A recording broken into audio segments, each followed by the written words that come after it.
Šodien augsti, minus 13 grādi. Pēc 3 mēnešiem sniegs noteikti būs nokusis, būs sācies pavasaris. Un šeit aiz manis sāks būvēt otro IKEA lielveikalu Baltijas valstīs. Būvniecības vieta Rīgas austrumi, pavisam vienkārši tas Topiņu novads klāt pilnāk Rīgas teritoriju. Un tam ir viens apsvērums, lai vieglāk atbraukt arī igauņu pircējiem, lai nav jābrauc cauri visai pilsētai. Par IKEA būvniecību Latvijā tiek runāts jau gandrīz 20 gadus. Taču tikai tagad projektam zaļā gaisma. Lai arī vairākus gadus Rīgas pašvaldība nebija izrādījusi nekādu iniciatīvu, tagad pirms vēlēšanām visi jautājumi sakārtot burtiski dažu dienu laikā.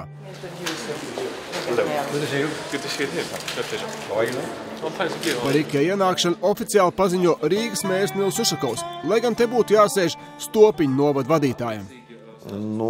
Tas, ka vēlēšana tūmas laikam pat bija izšķiroši, ka beidzot sakustējās ledus un tika izdarītas lietas, ko sen jau bija laiks atrisināt. Sestdienas rīts Lietuvas galvaspilsēta Viļņa. 300 km no Rīgas pie lielveikala desmitiem automašīnas ar Latvijas numuriem. Simtiem, iespējams pat tūkstošiem cilvēku no Latvijas katru mēnesi dodas uz šejieni uz tuvāko IKEA veikalu iepirkties. Te var atrast visu, kas mājās nepieciešams, sākot no gultām un skapiem, virtuves iekārtām, beidzot ar lampām, paklājiem un aksesuāriem, kas nepieciešami vannas vai viesistabai. Veikals iekārtots kā liels paviljons, kur augšējā stāvā iespējams apskatīt noskatītās mēbeles stendā, savukārt lejā pīzējas noliktava, tur pircējs savāc noskatītās mēbeles sastāvdaļas, lai tālāk jau mājās mēbeli pats saliktu. Ik pa brīdim Viļņas IKEA veikalā dzirdamas latviešu pircēju balsis. Ir jau pārbaudīts gan viegla salikšanā un salīdzinoši lētas cenas. Un kvalitāte arī pietiekuši apmierina. Gros jau tikko jau pilns, veikala sākumā jau pilns, nebūs kur likt vairs, ne? Tieši tā, Gros jau ir pamazām krājas. Aigar, ko tu šodien nopirksi? Vilcieniņu. Vilcieniņu. Pareizi ir, kādu vilcieniņu vajag nopirkt, ne? Jā.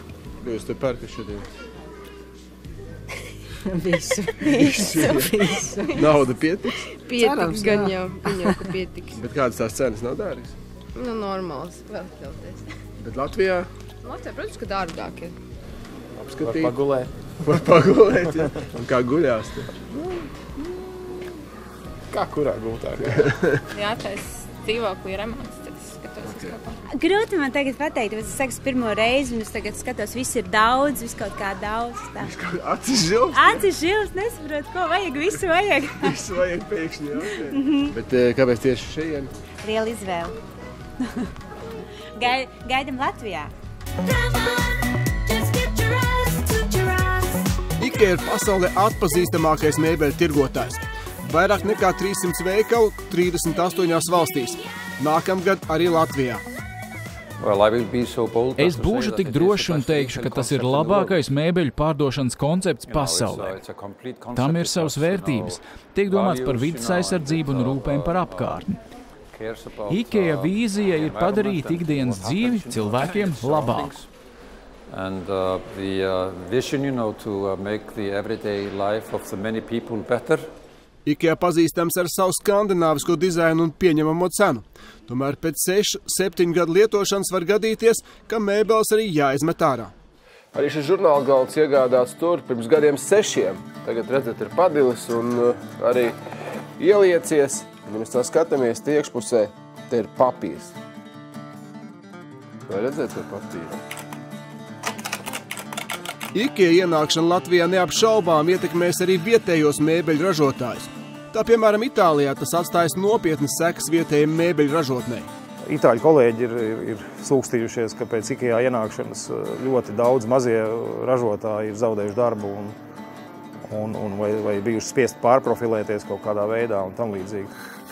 IKEA atņems kādu gabaliņu desas un maizītes kādam citam. Ja, Skaidrs, ka Latvijas tirgus, mēbeļu tirgus ir tāds, kāds viņš ir, tad nocīm redzot šādu veikalu, kur ir vairāk par 300 darbinieki un 30 vairāk tūkstoši kvadrātmetru, viņš savu nišu ieņems. Eksperti domā, ka IKEA apdraudēs tādas mēbeļu tirgošanās vietas kā Mēbeļnams vai Spice Home. Bet es domāju, ka varētu būt problēmas Juskam, jo Jusks ir kaut kur līdzīgs IKEA, ja? pārējiem mēbeļu tirgotāju veikaliem, es domāju, ka lielas galvas sāpes tas nesagādā. Ja lielākā daļa Latvijas mēbeļu ražotāju savu produkciju eksportē, tad firmām, kas tagad ieved un tirgo IKEA mēbeles no Polijas vai Lietuvas, tās būs diezgan drošas beigas. Ziniet, personīgi, protams, tā kā mums tas ir, tomēr biznesa, protams, mums gribētos, lai IKEA nekad nenāktu pie mums, bet no otras puses, kad cilvēks, kurš ir īstais IKEA fans, protams, man ir prieks, ka IKEA atvērs savu veikalu. IKEA ienākšana finansiāli atbalsta Rīgas pašvaldība un arī valsts. Vismaz 500 000 tiks ieguldīti infrastruktūras attīstībā. Turpretī vietējie ražotāji, kur arī nodarbina simtiem cilvēku, neatceras, ka kādā no viņu ražošanas objektiem būtu sniegt tikpat nopietnas pašvaldību finansiāls atbalsts. Tieši otrādīgi, ja tu kaut ko gribi rekonstruēt un kaut ko taisīt, tad tev uzliek vēl virsū, kas tev papildi jāuztais, lai papildus ceļi kaut kādu pieved ceļu vai elektrību vai saspiestais gaiss. Viss kaut kas tāds, jā. Līdzējuši cik bieži pievilkuši infrastruktūru. Piedodiet, nav. Godīgums jau tāds viņš ir. Tāds viņš ir, diemžēl. Tā viņš ir, jā. Ja valsts nebūtu gatava investēt infrastruktūrā priekš viņiem, tad droši vien tāda saruna varētu arī nenotikt vispār par viņu ienākšanu. Tieši mūsdienu globalizācija un robežu atvēršana bijis viens no galvenajiem iemesliem IKEA straujai attīstībai. Kompānijas apgrozījums gada laikā krietni pārsniedz Latvijas valsts gada budžetu. Peļņa pirms pāris gadiem bija 3,5 miljārdi eiro.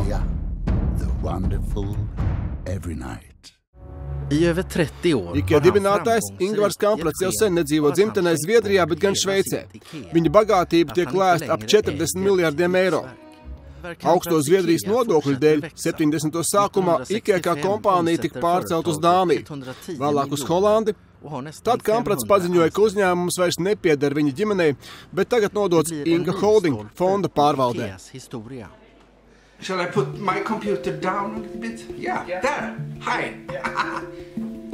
Nice to see you. Yeah, super. Pirms 5 gadiem Zviedrijas televīzijas žurnālists Magnus Svenungsons veica nopietnu pētījumu. Viņš atklāja, kā fondu izveidots vesels zirnekļu tīkls ar kompānijām, kuru pavadienu ved uz Luksemburgu un Lihtenšteinu. Un iemesls bija pavisam vienkārši, lai Zviedrijā un citās valstīs nebūtu jāmaksā peļņas nodoklis. 5 gadu laikā IKEA nodokļos nav samaksājis 1 miljārdu eiro. Šis it kā vienkāršais cilvēks Ingvars Kamprats ir izveidojis tik sarežģītu kompāniju tīklu, ka to nemaz nav tik viegli atšķetināt. Kāpēc jūs slēpjat fondu Lihtenšteinā un nevis atklāti strādājat? Kas tie par stulbiem jautājumiem? Vai jūs esat pamuļķis? Tā izklausās. Jums visi nav mājās. Atkāpies lūdzu, Magnus.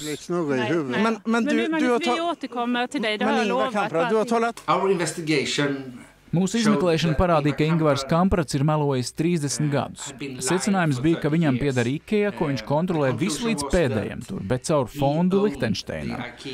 Bet viņš nevienam nekad nebija teicis par šo fondu.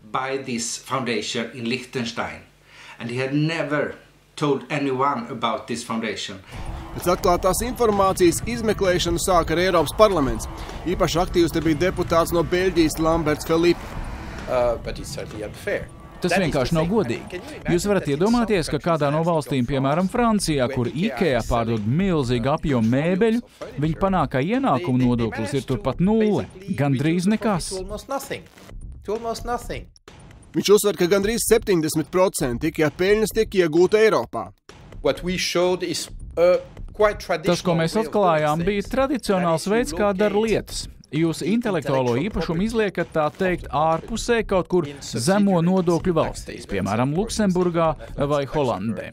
Šīs kompānijas iekasē visus ienākumus no precēm, ko iegādājas pircēji, tātad jūs pārceļat ienākumus uz izdevīgām vietām, un tad jūs pārskaitat naudu uz fondu Lihtenšteinā.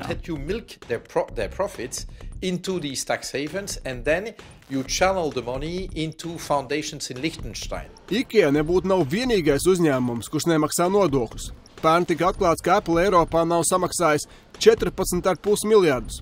Vairākus miljārdus eiro Eiropas valstu kasēs nav nomaksājuši Starbucks kafejnīcas, kompānijas Google un arī Amazon. Tas nav godīgi. Tas būtu jāatrod veids, kā to apturēt. pirmais veids ir padarīt atklātu, kas notiek, un, kā saka, ja mēs izgaismojam zināmas nevēlamas darbības, bieži vien tās darbības paši pa sevi izbeidzās. Nav nekas vairāk jādara. Es uzskatu, ka kompānijām jāmaksā nodokļi tur, kur tās strādā, un tas ir normāls ieguldījums sabiedrībā, kur jūs strādājat. That is normal contribution, to the society you operate in. Lija vadītājs Andris Ozols uzskata, ka nav tik svarīgi, ka peļņas nodoklis pārnes uz kādu offshore valsti. Daudz būtiskāks būšot IKEA devums Latvijas ekonomikai. Manuprāt, šodien Latvija nemaz arī nevar atļauties tādu vaļību un luksusu, ka mēs sāksim šķirot godprātīgus un legāli strādājošus uzņēmējus, kurš patīk, kurš nepatīk, jūs labāk ne, jūs labāk nāciet. Es domāju, ka tā ir kvalitātes zīme, arī uzticēšanās, ka šajā periodā Latvijā var ieguldīties ar visiem satricinājumiem pasaulē, kas notiek ar Brexit, ar Trumpa ievēlēšanu, ar dažādiem pārspīlējumiem saistībā ar iespējamiem draudiem no Krievijas un ar risku investēt. Man ir ļoti labs, simbolisks projekts, pie kā mēs vairākus gadus esam strādājuši un kurš ir vainagojies ar rezultātu. Skaidrs, ka IKEA ienākšana būs liels pluss Latvijas patērētājiem. Pēc mēbelēm vairs nebūs jābrauc uz Viļņu vai Varšavu. Taču vienlaiks arī dar atcerēties, cik godīgs vai drīzāk negodīgs nodokļu nomaksā ir šīs lielās un jaudīgās mūsdienu kompānijas.